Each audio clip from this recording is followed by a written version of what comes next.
pode ter para despertar essa consciência coletiva para transformar essa realidade? Well, the question is what transformation do you envision for transforming the system of agricultural production based by blind corporations and without internalizing costs? I mean, we have a good diagnostic of the current situation, so what are the perspectives for this to change in a reasonable time scale?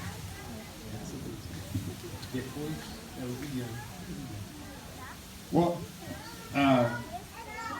I'm not an agriculture expert, but I think, you know, one of the, basically tax, CO2 tax, tax pesticides, herbicides, right? Tax the stuff, tax the bad stuff, and stuff that's really scarce, and incentivize, which is shift resources towards ecosystem services, right? So all kind of organic and sustainable agriculture, regenerative agriculture, is providing critical ecosystem services. It's critical for survival of mankind. It should be incentivized and supported, because today, when you, so the biggest issue we have as a global community, that we face our own extinction. And the possibility of our own extinction is runaway climate change, right? And the most recent, when you look at the most recent data, it is much, much worse than any prediction anticipated from a few years ago. So there's a real issue we are facing. What is one of the biggest leverage points that we have? So Paul Hawken, the project drawdown that you probably have heard of, it lists the 100 biggest impact leverage points of solutions that we already have that just can be implemented. And when you look at the top 20, right, the ones, kind of the top 20 that have more than 80% of the impact, what do they boil down to? They boil down to regenerative energy and to land use and regenerative agriculture and education. Those are the four main things.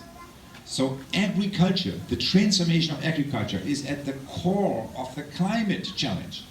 Yet no one is talking about it because of the ag, you know, so the big ag mafia, basically, which you know, has vested interest into their current model. But that's really not based on science. Kind of, it's based by, it's like the climate denial industry, right? Who invested $500 million to confuse the public in the US about climate science and about what we should do there.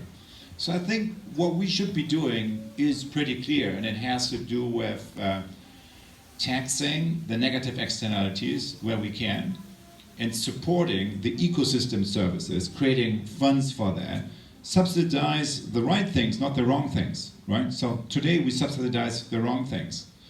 And that has to do with political will, and the political will in the current system is basically hijacked by special interest groups. But if you put that out into the common deliberation, you have a referendum on that, the result will be very clear. No one wants to poison themselves. And that's just kind of the impact on our own health. But if you add to that the climate change challenge, there is a much higher level of urgency that allows a country like Brazil, who is at the very core of that global battle, to bring in a lot of resources kind of from places like Germany and Europe, because Europe and the whole global north depends on you guys here being successful in the battle around the Amazon.